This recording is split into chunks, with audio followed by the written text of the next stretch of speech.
Hey everybody, welcome back. Today we're going to be talking about a very important tool in your warrior arsenal that isn't even part of the game, and that is the Fury Warrior Simulator. We're going to show you how you can figure out what gear is best for you and simulate how much damage you can be doing and how much damage you could be doing if you got a specific piece of gear. The Fury Simulator allows you to see which pieces of gear are the best for you based upon your own unique gear setup.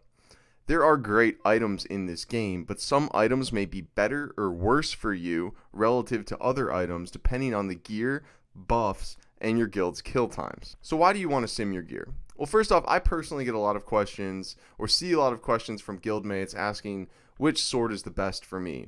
Which item will make me do more damage. While sometimes you can say, pretty much for certain that chromatically tempered sword is better than Quell Sarar for DPS, when you look at your individual gear setup, values and stat weights are going to change based upon the gear you have, the buffs you run, and how fast your guild kills things. You'll never be able to truly say black and white which is the best item without getting the data from the simulator. Luckily, there's a free awesome tool online called the guybrush sim that will allow you to sim these things for yourself. So we're going to take a look at that today.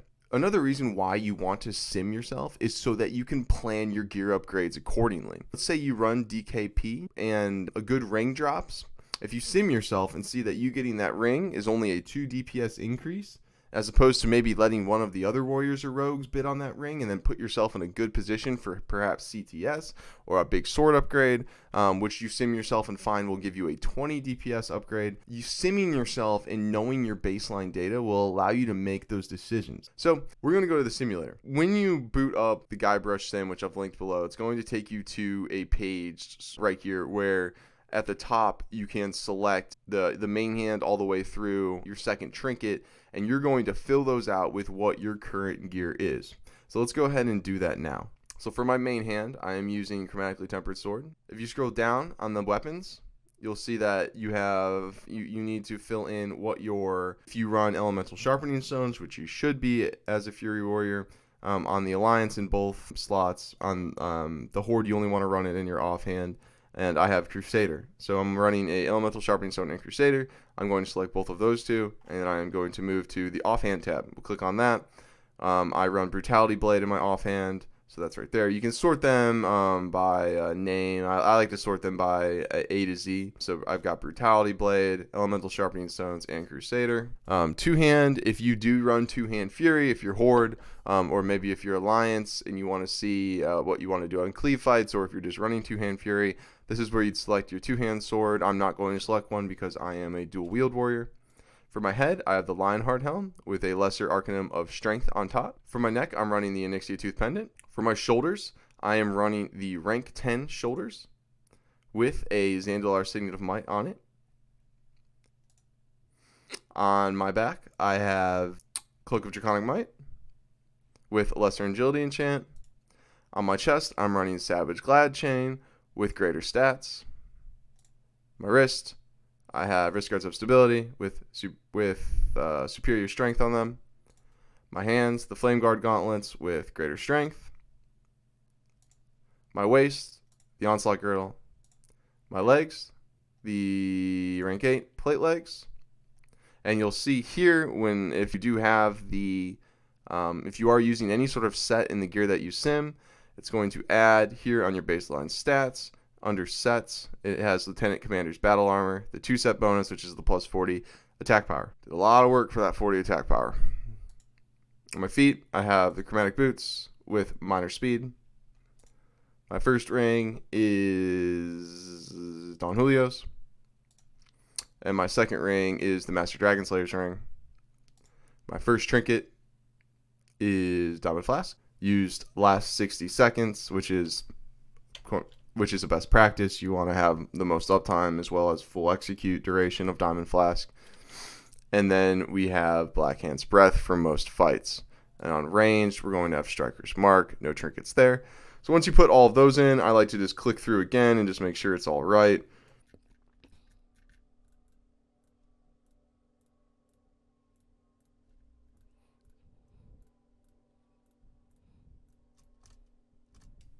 Okay, and we're all good to go. So now the first step, you selected all your gear, you've put the right enchants on your gear, and you've selected the right arcanums, all of that good stuff. And on your weapons, you've selected that you're using either dense or crit stones, because those do have a big factor on your DPS. So now we are going to go into settings. Now, relax, this tab has a lot going on, but here you're going to select your level and your race. I am a human, but if you wanted to select a different race, that is what you can do. You select your fight duration and your fight maximum. So let's say that you are looking, I usually just leave it on the baseline of 60 seconds. But let's say that you are in a guild that kills Lucifron in 20 seconds. If you're looking to specifically sim your DPS on Lucifron, then you're going to drop these values to around 20 or so seconds, just whatever your kill time fight is. Execute phase percentage, I don't mess with that. Initial rage, I personally don't mess with that. You can if you reliably have rage pooled before fights, which you should. I mainly use this simulator to look at gear upgrades, so I don't get that into it. So yeah, so those are all pretty self-explanatory. Make sure you look through settings just to make sure that all of this is applicable to your situation that you're looking to sim. Now for buffs, under your buff tab, obviously with the world buff meta and the individual raid buffs, you do a lot more damage than when you have these buffs as opposed to when you don't.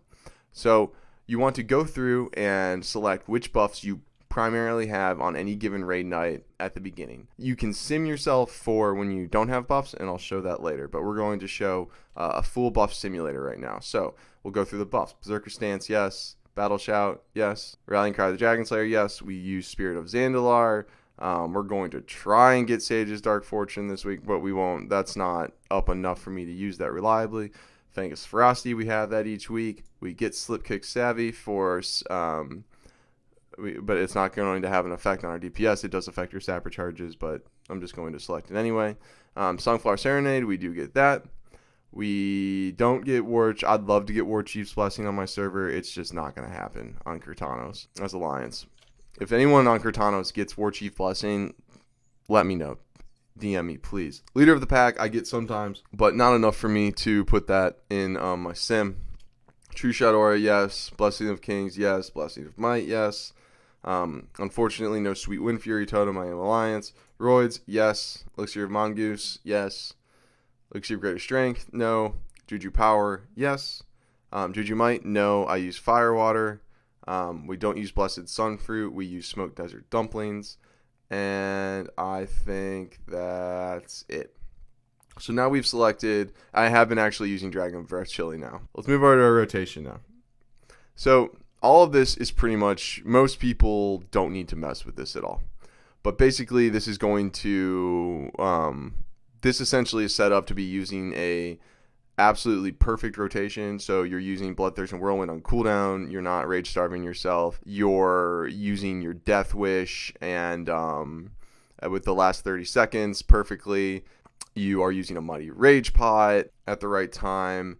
And you can select if you switch to Overpower using Sunder first GCD. And then let's say if you wanted to, it's a couple things you can select, like Execute Phase, Heroic Strike. Let's say you're simming yourself for Veil specifically. You could check that because you're going to be able to queue Heroic Strikes with Execute.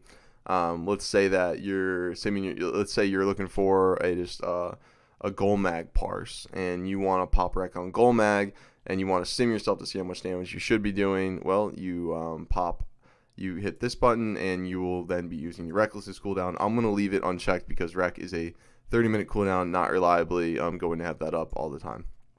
Then we go down here and we have our spec. This is the spec I'm running, the cookie cutter, Fury spec. If you're running a different spec than this and you're dual wield, then I would recommend you run this spec. But if you're running a different spec for any reason, go ahead, fill out what your spec is here, and then you are good to go. You don't need to click save or anything on this sheet. In fact, you can exit out of this tab now, and it's going to bring back all of your settings perfectly.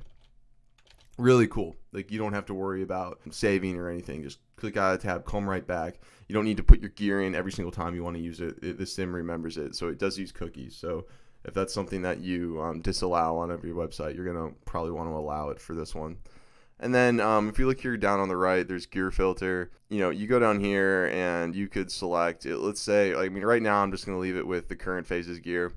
But let's say you wanted to start looking at planning out your AQ20, AQ40 gear upgrades. You can select those, and that will put the gear into where you could select your weapons and everything. So you could see, how much having death sting would increase your damage. We're not going to do that. We don't want to spoil that fun. I will make a AQ40 Phase 5 BIS guide video once Fight Club publishes the new BIS list, but until then there's just too much speculation to reliably do that. Yeah, so now we know we have, and then to get out of settings you just click settings again. So we've got all of our stuff selected, we've got all the right swords, we've got all of the right gear selected, and we check our settings again and we have all of the right buffs for us selected. So this is pretty much our character translated to the website. All of the buffs, all of our rotation, our spec, our human, what we are, basically the buffs we run, and our gear. So we go ahead and we hit DPS. So what this is telling me, you'll see this number come right up here. What this number is telling me is that for a single target fight with a perfect rotation, with all of my buffs, with my gear, and my spec, and for a 60-second fight, I can do 1281 DPS. Now, will you be able to just go in and do 1281 DPS just like the sim? Probably not. The sim is a computer doing this. It is crystal clear perfect, not exactly a human behind the controls. However, you can set this as your baseline when you look at what you want to do for gear upgrades. So now that we've established our baseline, you can do a number of things from this point. So first, let's get rid of world buffs with my current set and see how much they change my damage. So we'll get rid of Rallying Cry, we'll get rid of Spirit of Xandalar, we'll get rid of all of the Dire Maul buffs, we'll get rid of Song Flora Serenade, and yeah, so without world buffs, I do 954.65 DPS. You wonder why world buffs are so amazing, especially for Fury Warriors. That is almost a 300 DPS decrease when you lose them.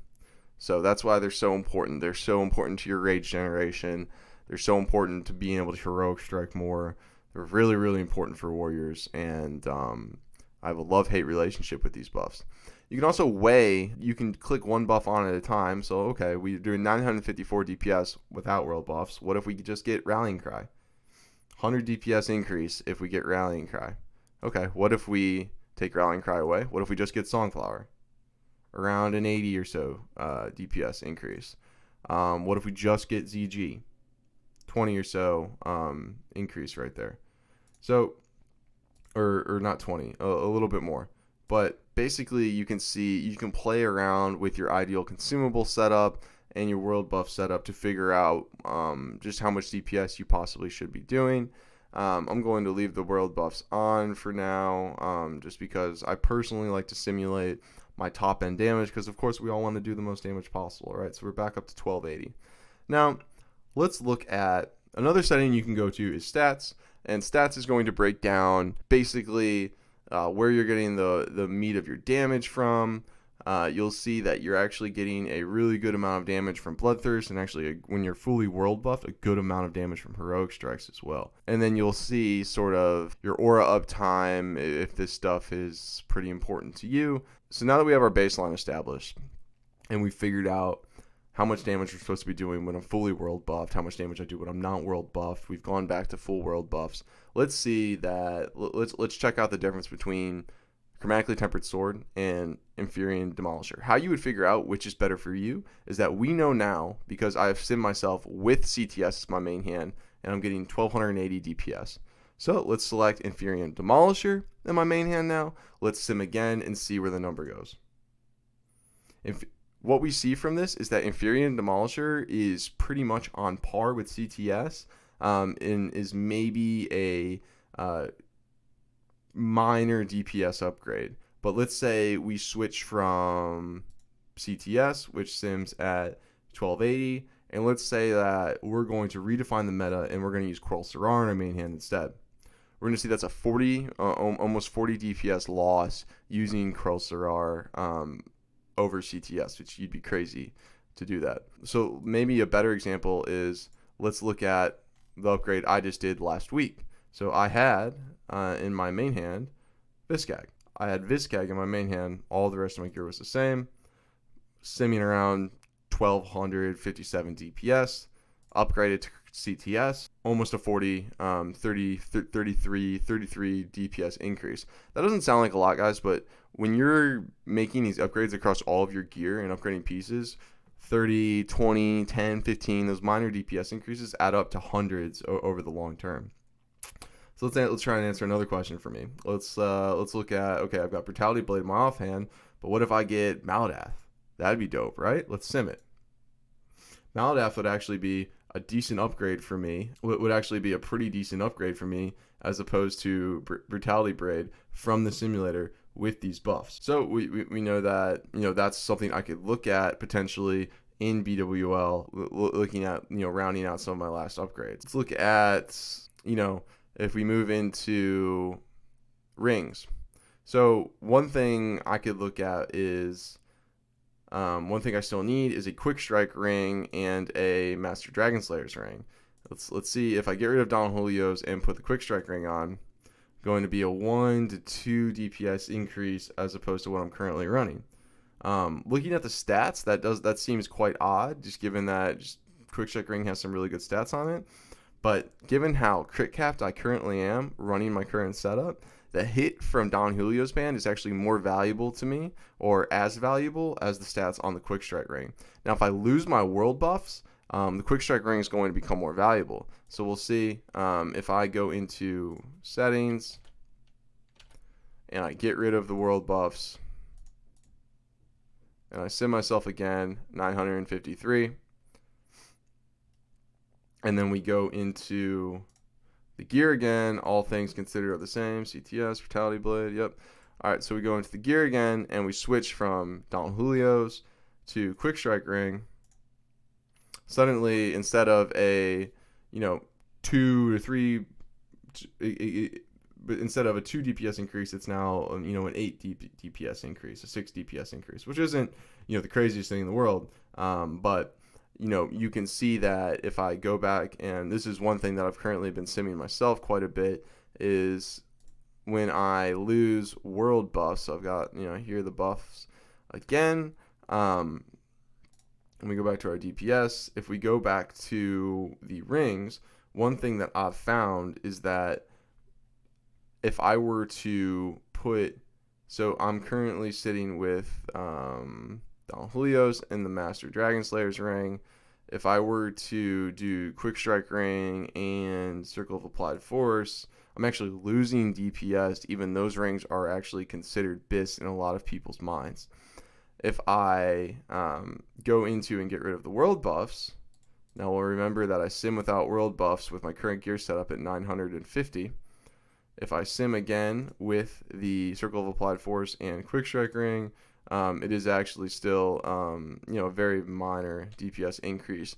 So what this thing allows you, what this sim sort of allows you to figure out is that, let's say I had a lot of DKP, and I'd been eyeing Circle of Applied Force, but Maladath dropped. It would be more prudent for me, based upon my simulations, to spend my DKP on Maladath as opposed to Circle of Applied Force. And I know that, not just because gut reaction, weapon better than ring, but because I simmed it and I know that Maladath's going to be a 20 DPS increase for me as opposed to Circle of Applied Force, which is actually going to be a DPS loss for me if I am world buffed. So being able to sim yourself in different instances of world buffs and non-world buffs is going to be very important for you, because let's just say that you're in a guild that doesn't get world buffs, or you're the only one who gets world buffs and you guys wipe a lot and you lose them very quickly. It's probably not the most prudent thing to sim yourself with full world buffs to then base your gear upgrades and downgrades on that data. You're going to want to sim yourself with what's the most reliable for your guild. If you're in a speed clearing guild or a very serious guild that gets all world buffs, every week and you usually always have them to the last fight, then it's probably good practice to leave those sims up. If you never get them, probably don't want to sim with world buffs, even though it is fun to see those big numbers in the sim. That's really about it, guys. I think that this is one of the best tools you can use for yourself as a warrior, just to be able to just know more about what you're going for. We don't go after a lot of gear in the current phase as Fury Warriors. In Molten Core and BWL so far, there aren't, we don't use our tier pieces. A lot of stuff doesn't drop off bosses that often for us, at least not in my guild, and I know not in a lot of other people's guilds as well, given that the drop chances on a lot of our BIS items are quite low. And given that warriors are so popular and do so much damage, you usually have quite a lot of competition for that item when it does drop. So depending on what loot system you're using stats and sim to back up your choices for what's best for you, and also know what to prioritize, whether you're using loot council, DKP rolling, to prioritize which items you want to go for the most. You can't reliably look at someone else's list and say that item's the best for me. You need to plug your own gear, your own setup, and your own individual situation into this simulator and figure out what's best for you. It doesn't take long to set up. Once it's set up the first time, it's just a matter of going in and clicking the different things that you are looking to figure out are an upgrade or a downgrade. And you'll find, very excitingly, that if you do go into the settings and enable some of the AQ40 gear, it sims very well. A lot of big upgrades for us in AQ40. So definitely excited for that to come out. So guys, that's just a quick overview, a very simple overview of this Fury Simulator. Thanks for coming in, guys. Thanks for tuning in. More videos on the way. If you haven't already, please do subscribe to the channel. I do appreciate the comments and likes so far. Really having a fun time making these videos, and I will see you guys on the next one. Peace.